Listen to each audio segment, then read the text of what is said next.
ದಯಮಾಡಿ ಕೇಳಿಸ್ಕೊಳ್ಳೋಣ. ಇಲ್ಲಿ ತಾವೆಲ್ಲ ಪಕ್ಷ ಕಟ್ಟಿರೋ ಎದುರುಗಡೆ ಮಾಧ್ಯಮದ ಜಿಲ್ಲಾ ಮಟ್ಟದ ಸ್ನೇಹಿತರು ಕೂತಿದ್ದಾರೆ. ನೀವು ಕಟ್ಟಿರುವಂತ ಪಕ್ಷ, ಅದರಲ್ಲಿ ಪ್ರಾಮಾಣಿಕರು ಅಪ್ರಾಮಾಣಿಕರು ಅಂತಕ್ಕಂಥದ್ದು ಅವರವರ ಆತ್ಮಸಾಕ್ಷಿಗೆ ಅನುಗುಣವಾಗಿ ಅವ್ರ ಮನಸ್ಸಿನಲ್ಲಿ ಪ್ರಶ್ನೆ ಮಾಡಿದ್ರೆ ಅದೇನೋ ಮುಟ್ಟಿ ಕಲ್ಮುಟ್ಟಿ ಭಗವಂತನ ಮುಟ್ಟಿ ಭಗವಂತನ ಆಣೆ ಯಾವುದು ವರ್ಕ್ ಆಗಲ್ಲ. ಏನೋ ಉಪ್ಪುಡ್ಸಿದ್ರಂತ ಇವರು ಡೈರಿ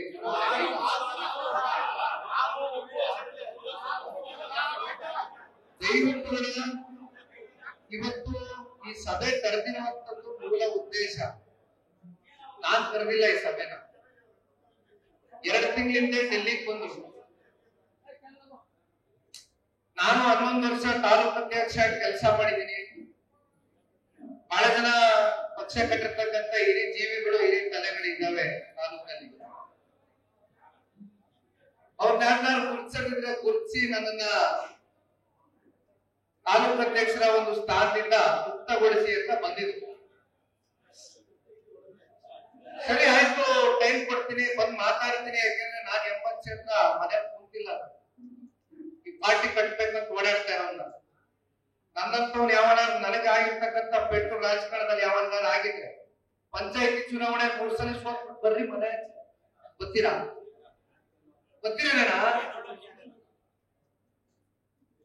ನನಗೆ ಆಸೆ ಇತ್ತಾ ಚುನಾವಣೆ ನಿಲ್ಲಕ್ಕೆ? ಮಂಡ್ಯದವರು ಹೇಳ್ತೀನಿ, ಕೇಳಿಸ್ಕೋಬೇಕೆಲ್ಲ. ಮಾಧ್ಯಮದವ್ರವ್ರೆ ನಾ ಮಾತಾಡ್ಬಾರ್ದು, ನೀವು ಬಿಡ್ತಾ ಇಲ್ಲ ಮಾತಾಡ್ತಾ. ರಾಜ್ಯ ಜನತೆ ಮುಂದೆ ನಗ್ಪಾಟ್ಲಾಗತ್ತಾ? ನಾನು ಅವ್ರಿಗೆ ಹೇಳಿದೆ, ನೋಡ್ರಿ ಸುಮ್ನೆ ಬಂದು ಭಾಷಣ ಬೇಕು ಸಭೆ ಅಂತ ಕರಿಬೇಡ್ರಿ. ಮುಕ್ತ ಮಾತಾಡ್ಕೊಂಡು ಇದಕ್ಕೇನಾದ್ರೂ ಒಂದು ಮುಕ್ತಿಗೊಳಿಸ್ತಕ್ಕಂಥ ಪ್ರಯತ್ನ ಮಾಡಿದ್ರೆ ಮಾಡಿ. ಸುಮ್ನೆ ಬರೋದು ಮಾತಾಡೋದು ನಿಮ್ ಟೈಮ್ ವೇಸ್ಟ್, ನನ್ ಟೈಮ್ ವೇಸ್ಟ್, ಎಲ್ಲರೂ ವೇಸ್ಟ್. ಅದೆಲ್ಲೋ ಕರೆದು ಅಂಬೇಡ್ಕರ್ ಭವನದಲ್ಲಿ ಮಂಡ್ಯ ಚುನಾವಣೆ ಆಗ್ಬೇಕಾದ್ರೆ ನಾನೇನ್ ಹೇಳ್ಕೊಟ್ಟಿರ್ಲಿಲ್ಲ ಯಾರು. KR ನಗರ ಸೇರಿದಂತೆ 8 ವಿಧಾನಸಭಾ ಕ್ಷೇತ್ರದಿಂದ ಕಾರ್ಯಕರ್ತರು ಬಂದ್ರು. ನನ್ ಕಾಲಲ್ಲಿ ಪಟ್ಟಿ ಹಿಡಿದಿಲ್ಲ ಅಷ್ಟೇ. ಅವರು ಏನ್ರಿ ಗೆಲ್ಲೋ ಟೈಮಲ್ಲಿ ಹುಡುಗಾಟ ಮಾಡ್ತೀರಾ? ಅನ್ಯಾಯ ಆಗೈತೆ 19ರಲ್ಲಿ ನಿಮ್ಗೆ. ಇಡೀ ರಾಜ್ಯದ ಜನ ನೋಡವ್ರೆ, ಒಂದ್ ಚುನಾವಣೆ ನಿಂತ್ಕೊಳ್ಳಿ ಅಂದ್ರು. ನನ್ ಮಾತಲ್ಲಿ ಒಂದು ಬದ್ಧತೆ ಇದೆ, ತಪ್ಪು ತಿಳ್ಕೊಬೇಡಿ. ಬೆಳಗ್ಗೆ ಒಂದು ರಾತ್ರಿ ಒಂದು ಮಾತಾಡೋಂಥವನಲ್ಲ ನಾನು. ಮೊದಲನೇ ದಿನ ಒಂದು ಹೇಳಿಕೆ ಕೊಟ್ಟೆ, ಮಾಧ್ಯಮದವ್ರು ಕೇಳಿದ್ರು ನನಗೆ ಜೆಪಿ ಭವನದ ಆಚೆ ಕಡೆ. ನಿಂತ್ಕೊಳ್ಳಲ್ಲ ಅಂದ್ರೆ ನಿಂತ್ಕೊಳ್ಳಲ್ಲ ಕಣಪ್ಪ. 1 ವರ್ಷ ಆಗದೆ ಚುನಾವಣೆ ಆಗಿ, ವಿಧಾನಸಭಾ ಚುನಾವಣೆ. 1 ವರ್ಷಕ್ಕೂ ಚುನಾವಣೆ ನಿಲ್ಲೋದಕ್ಕೆ ನನ್ನ ಮನಸ್ಸು ಒಪ್ಪೋದಿಲ್ಲ. ದುಡಿತೀನಿ, ಪಕ್ಷ ಕಟ್ಟಬೇಕು, ಕಟ್ತೀನಿ. ನಾನು ಒತ್ತಾಯ ಮಾಡಬೇಡ್ರಿ ಅಂತ ಬದಲಾಗಿ ಒಂದು ಮಾತು ಹೇಳಿದ್ರೆ ಉಳಿಸ್ಕೊಂಡೆ ನನ್ನ ಮಾತನ್ನ. ನಾ ಬಂದಿದ್ದೇನಣ್ಣ ಚುನಾವಣೆ ನಿಂತ್ಕೊತೀನಿ ಅಂತ.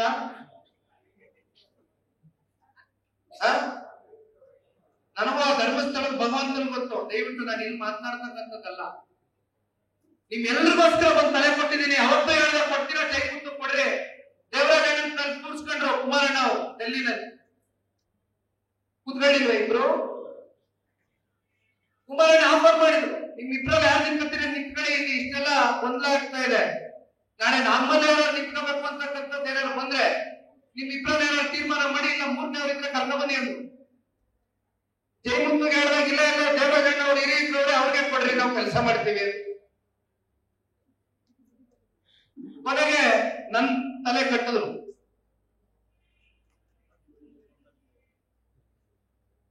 ನಾನು ಯಾವತ್ತೂ ಕಣ್ಣಲ್ಲಿ ನೀರು ಹಾಕೊಂಡಲ್ಲ ರೀ ಸಾರ್ವಜನಿಕರಿಗೆ ಒಲಿದೆ. ನಾನು ಹೇಳಿ ಅಲ್ಲ, ಅವತ್ತು ಅತ್ತೆ. ಯಾಕೆ ಹೇಳಿ? ಕರ್ಕೊಂಡೋಗಿ ನಿಲ್ಸ್ಕೊಂಡ್ರಿ ಕಣ್ರಿ. ನನ್ ಒಳಗಡೆ ಏನ್ ನಡೀತಾ ಇತ್ತೆಲ್ಲ ಗೊತ್ತು. ಇವತ್ತು ಮಾತಾಡ್ತೀರಾ ಸೊಸೈಟಿ ಚುನಾವಣೆ ಬಗ್ಗೆ? ನನಗೆ ಗೊತ್ತಿರ್ಲಿಲ್ಲ ಉಪಚುನಾವಣೆ ಯಾರ್ಯಾರು ಎಲ್ಲೆಲ್ಲ ವ್ಯವಹಾರ ಮಾಡ್ಕೊಂಡಿದ್ರು ಅಂತ.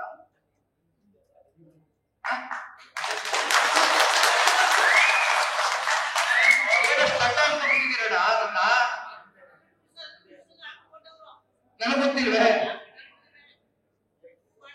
ಈ ಪಾಪ ಯಾರೋ ಪುಣ್ಯಾತ್ಮರ ಪ್ರಶ್ನೆ ಈಗ ಹಾಲಿ ಶಾಸಕರು ಆಯ್ಕೆ ಆಗೋರಲ್ಲ, 7 ವರ್ಷ ಕುಮಾರಣ್ಣನ MLA ಮಾಡ್ಕೊಂಡಿದ್ರಲ್ಲ, ಅನಿವಾರ್ಯವಾಗಿ ಹೋದ್ರಲ್ಲ ಮಂಡ್ಯ ಚುನಾವಣೆ ನಿಲ್ಲಕ್ಕೆ. ಆ 7 ವರ್ಷ ಎಲ್ಲಿದ್ರಪ್ಪ ಅವರು? ಎಷ್ಟು ವರ್ಷ ಕೊಟ್ಟಿದ್ರಿ MLA ಸ್ಥಾನವಾ? ಎಷ್ಟು ವರ್ಷ ಕೊಟ್ಟಿದ್ರಿ? ಎಷ್ಟಲ್ಲಿ ಆಯ್ಕೆ ಮಾಡಿದ್ರಿ ಅವ್ರನ್ನ? ನನಗ್ ಕೊಟ್ಟಿದ್ದೀರಾ ಅಧಿಕಾರ ಯಾವತ್ತಾದ್ರೂ? ಜಿಲ್ಲೆ ಜನ ನನಗ ಆಶೀರ್ವಾದ ಮಾಡಿದೀರಾ ಪ್ರಶ್ನೆ ಮಾಡಕ್ಕೆ? ಒಂದೇ ತಲೆ ಕೊಟ್ಟೆ, ನೀವೆಲ್ಲ ಕೇಳಿದ್ರೆ ಕರ್ಕೊಂಡ್ ಬಂದು ನಿಲ್ಸ್ಕೊಂಡ್ರು, ನಿಂತ್ಕೊಂಡೆ ಮುಗೀತು. ಆದ್ರೂ ಮನೇಲಿ ಕೂತಿಲ್ವಲ್ಲ. ಯಾರು ಓಡಾಡ್ತ ಒಂದು ಪಕ್ಷ ಕಟ್ಟಕ್ಕೆ? ಯಾರು ಓಡಾಡ್ದ 80 ಕ್ಷೇತ್ರ ಓಡಾಡಕ್ಕೆ? ಹುಡುಗಾಟ್ವಾ? ನಮಗ್ ಗೊತ್ತಾರೆ ಮನ್ಸಲ್ಲಿ ನೋವುಗಳಿದೆ, ನಾವೆಲ್ಲ ಹೊರಗಡೆ ಹಾಕದ ಅವಶ್ಯಕತೆ ಇಲ್ಲ. ಇವತ್ತು ನನ್ನ ಕತೆ ಬಿಟ್ಬಿಡಿ, ನಾನು ಇದಕ್ಕೋಸ್ಕರ ಬಂದಿಲ್ಲ. ಇದೇನೋ ಇತ್ಯರ್ಥ ಮಾಡ್ಕೊಳ್ಳಿ. ಏನ್ ಕುಮಾರಣ್ಣ ಅವರಪ್ಪ 7 ವರ್ಷ ಶಾಸಕರು ಮಾಡಿದ್ರು ತಾಲೂಕಿನ ಜನ. ಮಕ್ಕಳ ಪಾಪ ರಾಜ್ಯದಿಂದ ಎಲ್ಲರೂ ಪಂಚಾಯತಿ ವಹಿಸ್ಕೊಂಡ್ರು. ನಮ್ಮ ನಾಯಕರುಗಳು ಹೇಳ್ತಾರೆ, ಏನೇನ ಒಂದ್ ರಸ್ತೆ ಮಿಕ್ಕಿಲ್ವಲ್ಲಣ್ಣ, ಎಲ್ಲ CC ರಸ್ತೆಗಳು, ಎಲ್ಲ ಅಗಲೀಕರಣ ರಸ್ತೆಗಳು, ಇನ್ನೇನ ಮಾಡ್ಬೇಕು. ಅವ್ರ ತಾಲೂಕಲ್ಲಿ ಹೋಗಿ ನೋಡ್ರಿ, ರಾಯಚೂರು ಭಾಗಕ್ಕೆ ಹೋಗ್ರಿ, ಯಾದಗಿರಿಗೆ ಹೋಗ್ರಿ, ಬೀದರ್ ಹೋಗ್ರಿ, ಮುಖ್ಯ ರಸ್ತೆಗಳು ಕುಂಟಿ ಬಿದ್ದು ಇಟ್ಟಾಗ್ತಾ ಇದೆ. ಇಲ್ಲಿ ಹಳ್ಳಿಗಳಿಗೆ 1200 ಕೋಟಿ ರೂಪಾಯಿ ಹೊರಗೆ ತಗೊಂಡ್ಬಂದು 109 ಕೆರೆ ತುಂಬಿಸಿದ್ದು. ಇದ್ಯಾವುದು ಇಲ್ಲ. ಇವತ್ತು ಅಭಿವೃದ್ಧಿ ರಾಜಕಾರಣಕ್ಕೆ ಮಳೆ ಆಗ್ತಕ್ಕಂಥ ಕಾಲ ಹೊಟ್ಟೋಗದೆ. ಅವತ್ತು ಆ ಸಂದರ್ಭಕ್ಕೆ ನಾನು ಒಂದ್ ಮಾತು ಹೇಳ್ತೀನಿ, ದಯವಿಟ್ಟು ನೋಡಿ. ಕಾಂಗ್ರೆಸ್ ಇವತ್ತು 4 ಕ್ಷೇತ್ರ ಗೆದ್ದವರೇ ಅಂತ ಪಾಪ ಮಾಧ್ಯಮ ಸ್ನೇಹಿತರು ಪ್ರಶ್ನೆ ಮಾಡ್ತಾರೆ. ಏನಿದೆ ಶಾಶ್ವತನ? ಜನ ತೀರ್ಪು ಕೊಟ್ರೆ ಬದಲಾಗಲ್ವಾ? ಯಾಕಪ್ಪ ನಮ್ ಜಿಲ್ಲೆನಲ್ಲೇ 3 ಗೆದ್ದಿರ್ಲಿಲ್ವಪ್ಪ? 18ರಲ್ಲಿ ಮಾಗಡಿನಲ್ಲಿ 50,000 ಲೀಡು, ಓಟಲ್ಲ ಲೀಡು ಕೊಟ್ಟಿದ್ರಲ್ಲ ಜನ. ದಯವಿಟ್ಟು ವೃತ್ತಿಗಳನ್ನ ಬೇಡ. ಈ ಬೀದಿ ನಿಂತ್ಕೊಂಡು ನೀವು ಬಿಟ್ಟರ ಪಕ್ಷ ನೋಡ್ರಿ, ಇವತ್ತೆಲ್ಲ ಬರೀತಾರೆ. ಇವತ್ತ ಮಾತಾಡೋದೇನು ಹುಡುಗಾಟ ಅನ್ಕೊಂಡಿದ್ದೀರಾ? ಇಡೀ ರಾಜ್ಯಕ್ಕೆ ಬರ್ತದೆ ಈ ವಿಚಾರ. ಯಾಕೆ ಗೌರವ ಕಳ್ಕೊತೀರಿ? ನಿಮ್ ಪಕ್ಷ ಇದು, ಕುತ್ಕೊಳ್ಳಿ, ಹೊರಗಡೆ ಮಾತಾಡಿ. ಈ ಬೀದಿ ಮಾಧ್ಯಮದವ್ರ ಮುಂದೆ ಈ ತರ ನೀವು ಮಾತಾಡಿದ್ರೆ ಏನಾಗ್ತದೆ ಪಕ್ಷದ ಗೌರವ? ಇವ್ರು ಕರೆದವ್ರೆ, ಬಂದಿದ್ದೀನಿ. ತಾಲೂಕು ಅಧ್ಯಕ್ಷರು ಸ್ಥಾನ ನನಗೆ ಬೇಡ ಅಂತವ್ರೆ. ನಿಮ್ಮಲ್ಲಿ ಯಾರು ತೀರ್ಮಾನ ಮಾಡಿದ್ರೆ ದಯವಿಟ್ಟು ಇದ್ಯಾರೋ ಕುಮಾರಣ್ಣ ಮಾತಾಡ್ಬೇಕಾದ್ರೆ ಹೇಳಿದ್ರು ಒಂದ್ ಸಮಿತಿ ಮಾಡ್ರಿ ಅಂತ. ಆ ಸಮಿತಿ ಕಡೆಯಿಂದ ಇಲ್ಲಿ ಯಾರು ನಾಯಕರುಗಳು ಕೂತಿದೀರಿ ವೇದಿಕೆ ಮೇಲೆ, ಇನ್ನೂ ಬಹಳ ಜನ ಬಂದಿಲ್ಲ. ಕಳಿಸ್ಕೊಡ್ರಿ, ಒಂದ್ 3 ಜನವೋ 4 ಜನಕ್ಕೂ ಹೆಸರು ಕಳಿಸ್ಕೊಡಿ. ಇಡೀ ರಾಜ್ಯಾದ್ಯಂತ ಜಿಲ್ಲಾಧ್ಯಕ್ಷರುಗಳು ಬದಲಾವಣೆ ಆಗ್ತಾವ್ರೆ. ನವೆಂಬರ್ ತಿಂಗಳೊಳಗಡೆ ಒಂದ್ ಹೊಸ ಕ್ರಾಂತಿ ಏನಾದ್ರು ಪಾರ್ಟಿ ಕಡೆಯಿಂದ ಶುರು ಆಗ್ಲಿ ಅಂತಕ್ಕಂಥದ್ರ ಬಗ್ಗೆ ನಾವು ಚಿಂತನೆ ಮಾಡ್ಕೊಂಡು ಪ್ರತಿನಿತ್ಯ ಹೋರಾಟ ಮಾಡ್ತಾ ಇದೀವಿ ರಾಜ್ಯ ಎಲ್ಲ. ಅಂತಂದ್ರೆ ನಮ್ ಜಿಲ್ಲೆ, ನಮ್ ತಾಲೂಕಲ್ಲಿ ನೀವು ಕುತ್ಕೊಂಡು ಬೀದಿನಲ್ಲಿ ಈ ತರ ಮಾಧ್ಯಮದವ್ರ ಮುಂದೆ ಮಾತಾಡ್ತೀರಾ? ಇವತ್ತು ನಾವು ಮಾತಾಡೋದು ಪ್ರತಿಯೊಂದು ರೆಕಾರ್ಡಿಂಗು ಆಗ್ತದೆ. ಯಾಕೆ ಕರ್ಸಿದ್ರಿ ನನ್ನ? ಬನ್ನಿ ಹೊರಗಡೆ ಚರ್ಚೆ ಮಾಡಿ, ಬೀದಿ ಚರ್ಚೆ ಮಾಡ್ಬೇಕಾ? ಏನಾಗೋದ ಎಂತದ್ದು? ಏನಾಗೋದಣ್ಣ? ಏನ್ ಕಮ್ಮಿ ಓಟ್ ಕೊಟ್ಟವರ ಜನ? ತಾಲೂಕಿನ ಜನ ಆಗಿದೆ, ನಾನಾ ವಿಚಾರಗಳಿದೆ. ಅದೆಲ್ಲ ಇಲ್ಲಿ ಮತ್ತೆ ಕುತ್ಕೊಂಡು ವಿಮರ್ಶೆ ಮಾಡ್ತಕ್ಕಂಥ ಬೈರಕವಾಗಿ ಬೇಡ. ಆತ್ಮವಿಮರ್ಶೆ ಹೊರಗಡೆ ಇರಬೇಕು, 4 ಗೋಡೆ ಮಧ್ಯೆ ಇರಬೇಕು, ಬೀದಿನಲ್ಲ ಮಾತಾಡ್ಬೇಕಾಗಿರೋದು. ಅದರಿಂದ ಏನಾಗ್ತದೆ? ಮತ್ತಿನ್ನೊಂದು 4 ಜನ ನೋಡಿ, ಬುಡಪ್ಪ ಇವರಲ್ಲೇ ಹೊಂದಾಣಿಕೆ ಇಲ್ಲ, ನಾವ್ ಅಂತ ಬಿಟ್ಟು ಹೋಗುವ ಅಂತಾರೆ. ಯಾಕೆ ಮಾಡ್ಕೊತೀರಣ್ಣ ಆ ತರ ಪರಿಸ್ಥಿತಿ? ಈಗ ಜಯಮೂರ್ತಿ ಅವರೇ ಒಂದ್ ಮಾತು ಹೇಳ್ತಿದ್ ಕೇಳಿ. ಕುಮಾರಣ್ಣ ಶಾಸಕರಿದ್ದಾಗ ಇವತ್ತು ಬಹಳ ಜನ ಹಿರಿಯರ ಜೊತೆ ನೀವು ಕೂಡ ಚುನಾವಣೆ ಸಂದರ್ಭದಲ್ಲಿ ಇರ್ಬೋದು, ಅವ್ರ ಅನುಪಸ್ಥಿತಿಯಲ್ಲಿ ಇರ್ಬೋದು, ದುಡಿದಿದ್ದೀರಿ. ಈಗಲೂ ಓಡಾಡ್ತಾ ಇದ್ದೀರಿ. ಈಗಲೂ ನಮ್ ದೇವರಾಜಣ್ಣ ಅವ್ರ ವ್ಯಾಪ್ತಿ, ದೇವ್ರ ವ್ಯಾಪ್ತಿ ಅವ್ರು ಓಡಾಡ್ತಾರೆ, ನಿಮ್ ವ್ಯಾಪ್ತಿ ನೀವು ಓಡಾಡ್ತೀರಿ. ನೀವು ತಾಲೂಕು ಅಧ್ಯಕ್ಷರಾಗಿ ಕೆಲಸ ಮಾಡಿರಿ.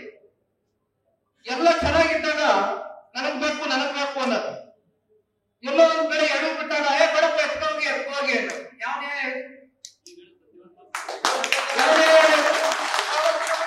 ಅಧಿಕಾರ ಇದ್ದಾಗ ಈಗ ಸಾಕಾಗದ ಇದು ಸ್ಟೇಜು? ಅಧಿಕಾರ ಬಂದ್ರೆ ಸಾಕಾಯ್ತದ ಸ್ಟೇಜ್ ಇದು? ಗೊತ್ತಿಲ್ಲದವರು ಬರ್ತಾರೆ, ಮತ ನೋಡಿದವರು ಬರ್ತಾರೆ. ಈಗ ಮನೆ ಸೇರ್ಕೊಂಡಿರೋದು ನಿಮ್ ಪಾರ್ಟಿ ಕಾರ್ಯಕ್ರಮ ಅಲ್ವಾ, ಯಾಕೆ ಬಂದಿಲ್ಲ? ಮತ್ತೆ 2 ವರ್ಷ ಬಿಟ್ಕೊಂಡು ಪಕ್ಷ ಅಧಿಕಾರಕ್ಕೆ ಬರುತ್ತಲ್ಲ, ಅವಾಗ ಏನ್ ಮಾಡ್ಬೇಕು? ಈಗ ಕಾಂಗ್ರೆಸ್ನವರಿಗೆ ಗೊತ್ತಿದೆ ಮುಂದಿನ ಪರಿಸ್ಥಿತಿ. 2 ವರ್ಷ ಚುನಾವಣೆ, 2 ವರ್ಷ ಕಾರಣ ಇರೋದು. ಮುಂದಿನ ವರ್ಷ ಪಾರ್ಟಿ ಆರ್ಗನೈಸೇಷನ್ ಮಾಡ್ಕೋಬಹುದು, ಆದ್ರೆ ಮುಂದಿನ ವರ್ಷ 1 ವರ್ಷ ಮನೆ ಬಿಟ್ಟು ಬೀದಿ ನಿಂತ್ಕೊಂಡ್ರೆ ಪಾರ್ಟಿ ಕಟ್ಬೋದು. ಇಷ್ಟೇ ಇರೋದು 2 ವರ್ಷ. ಅವಾಗ ಬರ್ತಾರಲ್ಲ 2 ವರ್ಷ ಬಿಟ್ಕೊಂಡು. ನೀವು ಇಲ್ಲಿರ್ತಕ್ಕಂಥವರೆಲ್ಲ ಪ್ರಾಮಾಣಿಕರು ಬಂದಿದ್ದೀರಿ, ಒಂದ್ ಕರೆಕ್ಟ್ ಬಂದಿದ್ದೀರಿ. ಯಾರೋ ಹೇಳ್ತಾ ಇದ್ದಂಗೆ ಒಂದ್ ಪೆಟ್ರೋಲ್ ಡೀಸೆಲ್ ಖರ್ಚು ಕೊಟ್ಟಿಲ್ಲ, ಏನಕ್ಕೂ ಕೊಟ್ಟಿಲ್ಲ, ಬಂದಿದ್ದೀರಿ. ಪಾರ್ಟಿ ಮೇಲೆ ಅಭಿಮಾನ ಇರೋದು ಅಲ್ಲದ ಈ ಸೊಸೈಟಿ ಚುನಾವಣೆಗಳು ನೋಡಿ, ಪ್ರತಿನಿತ್ಯ ನಾ ಮಾತಾಡ್ತಾ ತಿಳ್ಕೊತಾ ಇದ್ದೀನಿ. ಅಧಿಕಾರ ಐತೆ ಕರೀತಾರೆ, ದುಡ್ಡಿನ ಆಸೆಗೋ ಅಧಿಕಾರದ ಆಸೆಗೋ ಕರೀತಾರೆ. ಇನ್ನ ಈ ಬೇರೆ ವಿಚಾರಗಳಲ್ಲಿ ತಾಲೂಕು ಕಚೇರಿ ವಿಚಾರ ಮಾತಾಡ್ತೀವಿ ಬೇಡ. ಈಗ ಸೊಸೈಟಿ ಚುನಾವಣೆಗಳಲ್ಲಿ, ಡೈರಿ ಚುನಾವಣೆಯಲ್ಲಿ ಏನಾಯ್ತು? ಅಲ್ಲ, ಸೋಲ್ಸೋದಿರ್ಲಿ, ಸರ್ಕಾರ ಹೆಂಗ್ ಹೇಳ್ಕತ್ತಣ, ಅಧಿಕಾರಿಗಳು ಹೆಂಗ್ ಕುಡಿದ್ರೆ ಹೇಳಿ. ಯಾವತ್ತಾದ್ರೂ ಕುಣಿಸಿದೀವ ನಾವು ಅಧಿಕಾರಿಗಳಿಗೆ? ಯಾವತ್ತಾದ್ರೂ ಅಧಿಕಾರದಲ್ಲಿ ಹಸ್ತಕ್ಷೇಪ ಮಾಡಿದಾರ ಕುಮಾರಣ್ಣ? ಈಗ ತೋರಿಸ್ಕೊಟ್ಟವ್ರೆ, ಅದನ್ನ ನಾವು ಮಾಡ್ತೀವಿ. ಹಿಂಗೇ ಮಾಡ್ಬೇಕು ರಾಜಕಾರಣ ಅಂತ ಕಾಂಗ್ರೆಸ್ನವ್ರು ತೋರಿಸವ್ರೆ. ಅವ್ರು ಏನ್ ಹೆಜ್ಜೆ ನಮ್ಗೆ ಏನ್ ದಾರಿ ತೋರಿಸೋರು, ಅದಕ್ಕಿಂತ 100 ಪಟ್ಟು ಜಾಸ್ತಿ ದಾರಿ ಹೋಯ್ತೀವಿ. ತೀರ್ಮಾನ ಆಗೋಯ್ತು ಅಷ್ಟೇ ಅಲ್ವೇ? ತಡ್ಕಳಿ, 2 ವರ್ಷ ದಯಮಾಡಿ ವೃತ್ತಿಗೆ ಹೇಳ್ಬೇಡ್ರಿ. ಏನಾಗಲ್ಲ, ಯಾರೇನು ತಗೊಂಡು ಹೋಗಕ್ಕಾಗಲ್ಲ. ಯಾಕೆ ಅಲ್ಲಗ ಅಂತ ದೇವೇಗೌಡರ ಸಾಹೇಬ್ 2 ಸೀಟ್ ಇದ್ದಂತ ಜನತಾದಳ ಮಾಡ ಚುನಾವಣೆ ಸಂಪೂರ್ಣ ಬಹುಮತದಿಂದ ಅಧಿಕಾರ ಮಾಡ್ಲಿಕ್ಕೆ ಮುಖ್ಯಮಂತ್ರಿ ಆಗಿದ್ವಿ. ನಾವು ಪ್ರತಿನಿತ್ಯ ಪಕ್ಷ ಕಟ್ಟಬೇಕು, ಎಲ್ಲೆಲ್ಲೆಲ್ಲ ಒಂದೊಂದೊಂದೊಂದು ಸೀಟ್ ಹೊಂದಿಸ್ಬೇಕು ಅಂತ ಚಿಂತೆ ಮಾಡ್ತಾ ಇದೀವಿ, ಕೆಲಸ ಮಾಡ್ತಾ ಇದೀವಿ. ಸುಮ್ಮನೆ ಕೂತಿಲ್ಲ ಅಂತದ್ರಲ್ಲಿ ಯಾಕೆ ನಮ್ ಜಿಲ್ಲೆ ಜನ ನಮ್ ಸಾಕವ್ರೆ, ಬೆಳೆಸವ್ರೆ, ಅರ್ಸವ್ರೆ, ರಾಜಕೀಯ ಉನ್ನತವಾದಂತ ಸ್ಥಾನಕ್ಕೆ ತಲುಪಿಸವ್ರೆ, ಮುಖ್ಯಮಂತ್ರಿ ಕುರ್ಚಿ ಕೊಟ್ಟವ್ರೆ. ಇಂದ ಯಾಕೆ ಹೊರಗಾಗ್ತೀರಿ? 2 ವರ್ಷ ತಡ್ಕೊಳ್ಳಿ, ಹೊರಗಡೆ ಕೆಲಸ ಮಾಡುವ. ಏನ್ ಆಚೆ ಎಲ್ಲ ತೋರಿಸ್ಕೊಂಡು ಎದೆ ಬಿಚ್ಕೊಂಡು ತೋರಿಸ್ಕೊಂಡೆ ಕೆಲಸ ಮಾಡ್ಬೇಕಾಗಿಲ್ಲ. ಮಾಡೋಣ, ಸಂಘಟನೆ ಮಾಡೋಣ. ಯಾಕೆ ಕಳ್ಕೊತೀರಿ ಒಳಗಡೆ?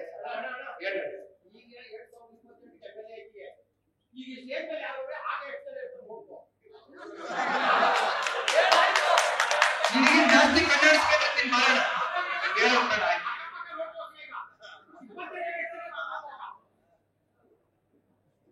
ದಯಮಾಡಿ ಅಣ್ಣ, ತುಂಬಾ ನೋಡಿ ಉದ್ವೇಗಕ್ಕೊಳಗಾಗಿ ಮಾತಾಡ್ತಕ್ಕಂಥ ವೇದಿಕೆ ನಿಮ್ಗಿಲ್ಲ.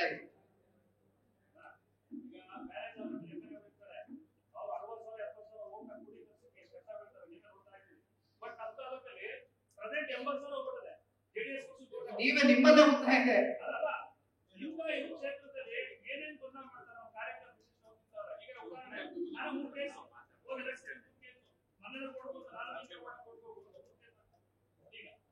ಅಯ್ಯೋ ರಾಮಣ್ಣ, ನಾನು ಶಿವಲಿಂಗಪ್ಪನಿಗೆ ತಾಲೂಕು ಅಧ್ಯಕ್ಷರು ಮಾಡಿದ ಮೇಲೆ ರಾಮನಗರದಲ್ಲಿ ಬಹುತೇಕ ಇರ್ತಕ್ಕಂಥ ಯುವಕರು ಹಿರಿಯರು ಎಲ್ಲರನ್ನೂ ವಿಶ್ವಾಸಕ್ಕೆ ತಗೊಂಡು ಆ ಯಪ್ಪ ನನ್ನ ಅನುಪಸ್ಥಿತಿ ಪಾರ್ಟಿ ಕಟ್ತಾವ್ರೆ.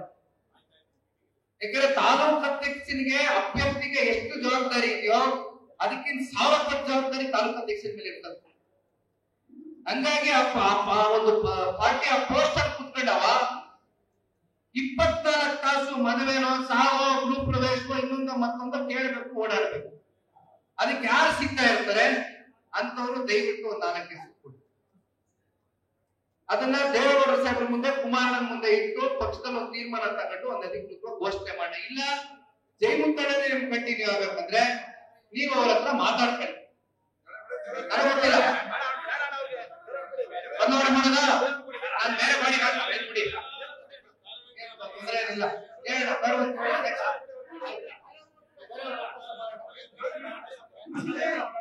ಕೆಲಸ ಮಾಡಿ, ಎಲ್ಲ ಬೈರಕ್ಕೂ ಚರ್ಚೆ ಮಾಡಕ್ಕಾಗಲ್ಲ.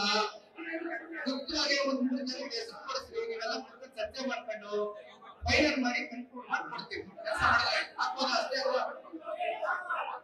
ಆಯ್ತು, 4 ಜನ ಹೇಳಕ್ ಬೇಡ, ದೊಡ್ಡ ಮುಂದೆ ಹೇಳ, ಅವರೇ ಕೆಲಸ ಮಾಡ್ಕೊಂಡು ಮಾಡ್ಲಿ.